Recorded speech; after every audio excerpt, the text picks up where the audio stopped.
अम्मा बाद अस्तगफिरुल्लाह ली व लकुम। તમામ તારીફ અને હમદો સનાને લાયક ઈ પાક પરવરદિગાર છે કે જેણે વર્ષની અંદર ખુશીના મોકાઓ રાખ્યા છે પોતાના બંદાઓ માટે, જેમાંથી એક ખુશીની તારીખ આજની તારીખ એટલે કે ઈદે કુરબાન છે। દુરૂદ વ સલામ થાય મુહમ્મદ અને આલે મુહમ્મદ ઉપર।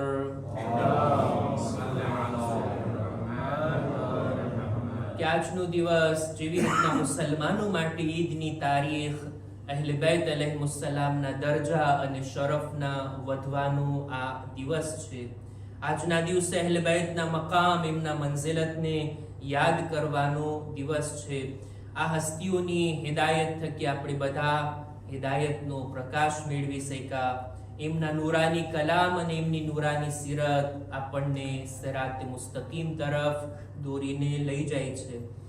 ખુતબાની શરૂઆતમાં પોતાની જાતને અને ત્યારબાદ આપ તમામ મુમિનીનને તકવા, પરહેઝગારી, ગુનાહોથી બચવા, નેક અને દીનદાર બનવાની, ઇબાદત કરવાની અને ખુદાની ખુશનુદીની પાછળ રહેવાની ભલામણ કરું છું। ઈદનો દિવસ ખુદાની ઇબાદતનો દિવસ છે। ઈદનો દિવસ નકામા કામોમાં અથવા તો એવા કામોની અંદર મશગુલ થવાનો દિવસ નથી કે જે ગુનાહ અને માસિયત હોય, બલકે મૌલા અલીની રિવાયત મુજબ એ દિવસ કે જ્યારે કોઈ ઇન્સાન ગુનાહ ના કરે ને, એ દિવસ એના માટે ઈદનો દિવસ છે। આજની તારીખમાં અલ્લાહના બુઝુર્ગ નબી જનાબે ઇબ્રાહીમની કુરબાનીને યાદ કરવાની તારીખ છે।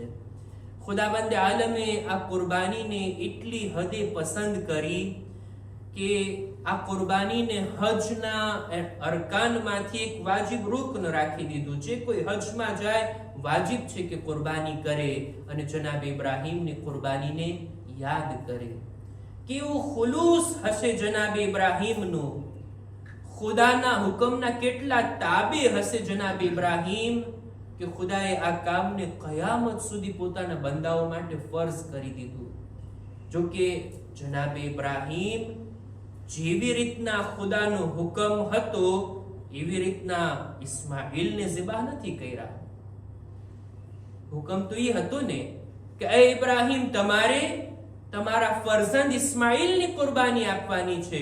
શું જનાબ ઇબ્રાહીમ જનાબ ઇસ્માઈલને કુરબાન કર્યા? ના, ઇસ્માઈલ તો બચી ગયા હતા, એમની જાન તો બચી ગઈ હતી, એમની જગ્યાએ જન્નતથી આવેલું આ જાનવર એ કુરબાન થઈ ગયું ને।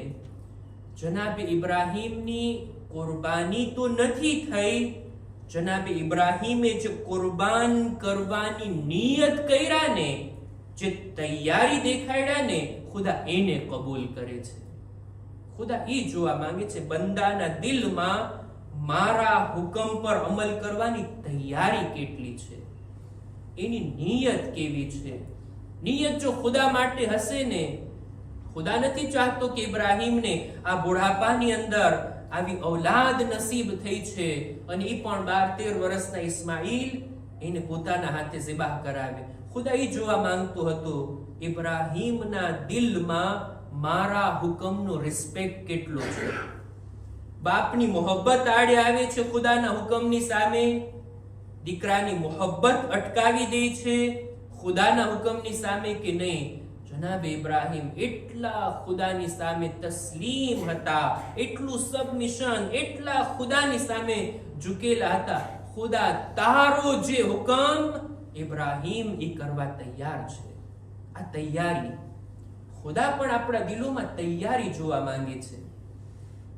આપણે આપણા અમલની, ઇબાદતની, ખુદા માટે કંઈક કરવાની તૈયારી કેટલી છે। હા, એ અલગ વાત, કોઈ કારણોસર આપણે કંઈ ન કરી શકીએ, પણ જો દિલમાં નિયત હોય ને તો આ નિયત પણ ખુદા તરફથી આપણને અજરો સવાબના લાયક બનાવે છે। ફક્ત જનાબે ઇબ્રાહીમની જ ફઝીલત નથી, આમાં ખુદ જનાબે ઇસ્માઈલનો પણ એક રોલ છે। નબીએ ખુદા જનાબે ઇબ્રાહીમ જ્યારે 3 દિવસ સુધી 3 રાત સુધી એક જ ખ્વાબને જોયા, સમજી ગયા કે પોતાના દીકરાના ઝિબાહ કરવાનો હુકમ ખુદા તરફથી મળ્યો છે। પોતાના દીકરાને લઈ જાત મીનાના મેદાનમાં, ચાલ દીકરા, ખુદાનો હુકમ છે, મારે આ કામ કરવાનું છે. જનાબે ઇસ્માઇલ ત્યાં પણ સૂઈ જાત અને એના ઉપર છરી રાખી દે જનાબે ઇબ્રાહીમ. આ મોકા ઉપર ફક્ત જનાબે ઇબ્રાહીમની ફઝીલત દેખાઈ આવત કે એણે પોતાના દીકરાને કુરબાન ગાહ સુધી લઈ કુરબાન કરવાની તૈયારી બતાવી. જનાબે ઇસ્માઇલનો રોલ ના દેખાત. એટલે જ જનાબે ઇબ્રાહીમ હુકમ નથી આપતા ઇસ્માઇલને કે હે મારા દીકરા, મેં આ ખ્વાબમાં જોયું છે, ફંઝુર માઝા તરા. હે મારા દીકરા, તું બોલ જોઈ, તારો ઓપિનિયન શું છે, તું શું કહે છે? 12-13 વર્ષના દીકરાથી 90 વર્ષથી ઉપરનો બાપ મશવરો લે છે ને સલાહ પૂછે છે. દુનિયા વાળાઓની સામે દેખાડવા માંગે છે, જુઓ, ફક્ત એમ નથી કે બાપના હુકમને માનીને જનાબે ઇસ્માઇલ કુરબાનગાહ આવ્યા, નહીં, ઇસ્માઇલના વિચારોને પણ જુઓ.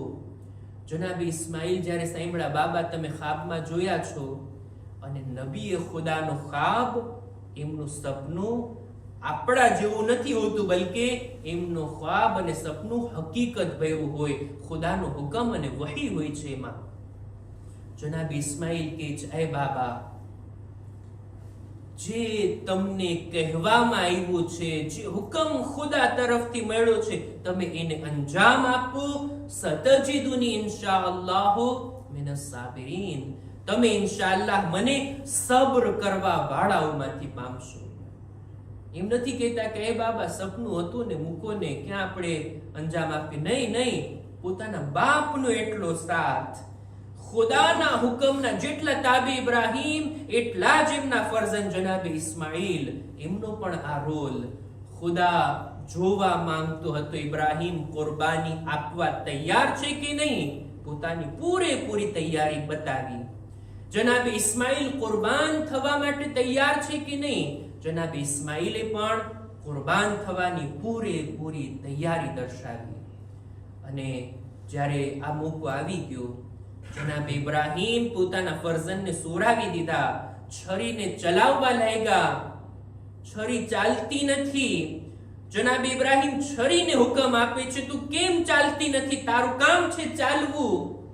આ ચાકુ કહે છે, આ છરી કહે છે કે ઇબ્રાહીમ અલ ખલીલ યઅમુરુની વલ જલીલ યમનઉની. આ છરી કહે છે હું શું કરું, ઇબ્રાહીમ કહે છે તું ચાલ, ખુદા કહે છે તું ન ચાલ. અને આ છરી નથી ચાલતી અને એની જગ્યા ઉપર એક જાનવર આવીને ઝિબાહ થઈ જાય છે. વાક્યો તો આપણે બધાએ સાંભળ્યો છે. આ મોકા ઉપર જ્યારે બાપ દીકરાની કુરબાનીની તૈયારી ખુદાએ જોઈ લીધી, હવે ખુદાએ ઇસ્માઇલની જગ્યા પર જાનવરને મોકલી અને દુનિયા વાળાઓની સામે એક દર્સ, સબક, લેસન, એક પેગામ રાખ્યો છે કે ઇન્સાનની જાન જાનવરની જાન કરતા વધારે કિંમતી છે. જાનવર કુરબાન થઈ શકે છે ઇન્સાનની જાનને બચાવવાને ખાતર. આજે દુનિયાની અંદર એનિમલ, જાનવરો, એના વિશે, એની હિફાજતના બારામાં, એને બચાવવાના બારામાં, એના ડિફેન્સના બારામાં કેટલી ચળવળ ચાલી રહી હોય. એના માટે દવાની વ્યવસ્થા, એના માટે દવાખાના હોય, એના માટે ટ્રીટમેન્ટની બધી સુવિધા, અને કોઈ જાનવર જખમી થઈ જાય તો કેવી રીતના એને બચાવવામાં આવે છે, બધી સારી વાત. જીવ દયાની આજે આપણા દિલમાં લાગણી હોય, સારી વાત. પણ આટલું તો યાદ રાખવું જોઈએ કે જાનવર કરતા વધારે કિંમતી છે ઇન્સાનની જાન. દુનિયામાં ક્યાંય જાનવરને તકલીફો આપવામાં આવતી હોય, લોકોનો અવાજ બુલંદ થતો હોય, પણ આ જ દુનિયાની અંદર, આ જ જમાનાની અંદર શું આવું છે કે ઇન્સાનની જાનો જાતી હોય અને ત્યાં અવાજ બુલંદ થતો હોય? ઇન્સાનની જાનની કિંમત આજની દુનિયામાં શું એટલી જણાઈ રહી છે? વિચારવાનો મોકો છે કે આ ઇન્સાનની જાન કેટલી કિંમતી છે. કોઈ એક ઇન્સાનની જાન કોઈ બચાવી લઈને, કુરાન કહે છે જાણે આખી દુનિયાની જાનને આપણે બચાવી લીધા છીએ. બહરહાલ વાતને અહીંયા છું અટકાવતા, કુરબાનીની ઈદ છે, ઈદ એ કુરબાન છે. આ મોકા ઉપર આપણે દરેક લોકોની કુરબાનીને યાદ કરવી જોઈએ. જો રાહે ખુદામાં હૈવાનની કુરબાની તો આપણે આપશું, ખુદાની ખુશી માટે આપણે આપશું અને દુઆ પણ કરશું કે ખુદા આપણી કુરબાનીને કબૂલ કરે. પણ સાથોસાથ આપણી જિંદગી માટે, આપણા માટે ઘણા લોકોએ કુરબાનીઓ આપી છે. એ લોકોનો પણ શુક્રિયા અદા કરવાની, એમની કુરબાનીની કદર કરવાની આ તારીખ છે. જો દુનિયામાં કુરબાની વગર કંઈ થતું નથી. મા બાપે કેટલી કુરબાની આપી હોય છે પોતાની ઔલાદ માટે. ખ્યાલ છે ઔલાદને એનો? કેટલી રાતોની નીંદર કુરબાન કરી છે માએ, કેટલા પોતાના ચૈન, સુકૂન, રાહતને કુરબાન કર્યા છે ઔલાદને મોટી કરવામાં. એ મા બાપની કુરબાનીને આપણે યાદ કરીએ. દરેક ઈ લોકો આપણા બાલ બચ્ચાઓએ આપણા મિશનને આગળ વધારવા માટે કેટલી કુરબાની આપી હોય, કેટલી ચીજોથી મોઢું ફેરવવું પડે. આ બધી કુરબાનીઓની કદર કરીએ. આપણા ટીચર, આપણા ઉસ્તાદ આપણને ઇલ્મ આપ્યું હોય, આપણી હિદાયત કરી હોય, એ ઉલમાની આપણી કુરબાનીને યાદ કરીએ. એ લોકો વતનથી દૂર આવીને આપણી હિદાયત માટે આવતા હોય અને આપણને દીની વાતો શીખાડતા હોય, એમની કુરબાનીને આપણે યાદ કરીએ. આપણા વડીલો, બુઝુર્ગો, આપણા કૌમના એ લોકોએ કે જેણે કૌમની ખિદમતો કરી છે, આ બધાની કુરબાની તો હશે ને, એ લોકોની સેક્રિફાઈસ તો છે ને, એ લોકોનો જે રોલ છે. આ બધી ચીજોને યાદ કરીને બધાના હકમાં આપણે દુઆ કરીએ, બધાને આપણે ઈદ મુબારક કહીએ અને આ કુરબાનીને ધ્યાનમાં રાખીને એ લોકોનો શુક્રિયા અદા કરવાની કોશિશ કરીએ. હું મારી વાતને અહીંયા જ પૂરી કરું છું અને અંતમાં મારા માટે જરૂરી છે કે હું આ પ્લેટફોર્મ પરથી તમામ લોકોનો શુક્રિયા પણ અદા કરું. આપ લોકો જાણો છો કે હમણાં જ 8મી ઝિલહજની રાતના ઇન્ડિયા ખાતેથી એક માઠા સમાચાર આવ્યા અને મારી વાલિદાનો ઇન્તેકાલ થયો. આ દુઃખદાયક મોકા ઉપર વતનથી દૂર હોવું, ફેમિલીથી દૂર હોવું મારા માટે ઘણું જ સખ્ત હતું. પણ જેવા સમાચાર ફેલાણા અને લોકોના મેસેજ અને ફોન આવવા લાગ્યા, હું શુક્રિયા અદા કરું છું એ લોકોનો કે જો મારા ઘરે આવીને મને પુરસો પેશ કર્યા, અહીંયા રૂબરૂ મને મુલાકાત કરી અને મને તસલીયત આપ્યા. લોકોના ફોન આવ્યા, લોકોના મેસેજીસ આવ્યા, લોકોના વોઇસ મેસેજ આવ્યા અને આ બધું મારા માટે તસલ્લી અને પુરસાનું કારણ બન્યું. હું એ બધા લોકોનો શુક્રિયા અદા કરું છું. ખરેખર આ સદમો સહન કરવો મારા માટે ઘણું મુશ્કેલ થઈ જાત જો અહેલે બેત અલૈહિસ્સલામનો ગમ ના હોત તો. અને સાથોસાથ આપ લોકોના શબ્દો, આપ લોકોએ લખેલા લખાણ, આ બધું મારા માટે તસલીયતનું કારણ બન્યું છે. અમુક મેસેજ તો એવા હતા કે ખરેખર દિલને સુકૂન મળ્યું. મેં એ મેસેજને સાચવીને રાખ્યા કે અવારનવાર હું એને સાંભળીશ અથવા અવારનવાર હું એને વાંચીશ જ્યારે પણ આ ગમનાક મોકો મને યાદ આવશે ત્યારે. વિચારવા જેવી બાબત છે. જેવી રીતના કોઈ બીમારને એમ પૂછવામાં આવે કે તમે કેમ છો, એની તબિયત પૂછવાથી કે એની તબિયત સારી નથી થઈ જવાની, બસ એના દિલમાં એક સુકૂન તો મળે કે આપણી વ્યાધિ કરનાર કોઈ છે દુનિયામાં. આટલી મશગુલ અને બિઝી દુનિયાની અંદર કોઈ આપણી ફિકર કરી અને આપણને બે મીઠા બોલ બોલવા વાળું છે. એવી જ રીતના કોઈ સોગવાર હોય, સદમામાં હોય, એને તસલિયતના બે શબ્દો કહેવા, એનાથી આ સદમો ખતમ તો નથી થઈ જતો પણ એક રાહત અને તસલ્લીનું કારણ બને. એટલે જ હદીસમાં મેં વાંચ્યું કે કોઈ ગમનાક હોય, કોઈનું દુનિયાથી ચાલ્યું ગયું હોય, સોગવાર હોય, જે કોઈને કોન્ડોલિયન્સના શબ્દો કહે, જે કોઈ તસલિયતના શબ્દો કહે ને, તો એ સોગવારની સબ્રના અજરમાં આ તસલિયત પેશ કરવા વાળાઓ પણ શામિલ અને ભાગીદાર છે. ફરી પાછો આપ તમામ લોકોનો, જેઓ સાંભળી રહ્યા છે, જેઓના સુધી મારો અવાજ પહોંચવાનો છે, બધાને હું શુક્રિયાના શબ્દો કહું છું અને આપ લોકોના મરહુમીનના હકમાં પણ હું દુઆ કરીશ. ખુદાની બારગાહમાં દુઆ ગુજારીએ, પરવરદિગારા આ ઈદને અમારા માટે મુબારક કરાર દે. ખુદાયા અમારી ઇબાદતો, દુઆઓ, નમાઝો, અમારી કુરબાનીને, ગઈકાલના અરફાના અમાલને તારી બારગાહમાં કબૂલ ફરમા. પરવરદિગારા તારી ઇબાદત કરવાની, ગુનાહોથી બચવામાં તું અમારી મદદ કર. અમારી ઔલાદને નેક તૌફીક અતા કર. દરેક મુમિનીન મુમિનાતની જાન, માલ, ઇઝ્ઝત, આબરૂની હિફાજત ફરમા. જે કોઈ બીમાર છે, ખાસ કરીને જમાતના પ્રમુખ સાહેબને સેહત, સલામતી અને તંદુરસ્તી અતા ફરમા. અમારા બદનમાં પણ સલામતી આપી દરેક બીમારીઓથી અમોને મહેફૂઝ રાખ.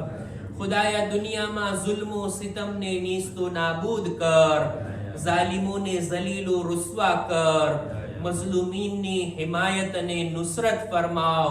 પરવરદિગારા ઝમાનાના ઇમામના ઝુહૂરમાં તાજીલ કર. અમારા આમાલ થકી એમના દિલને રાજી અને ખુશનૂદ ફરમાવ. ربنا تقبل منا إنك أنت السميع العليم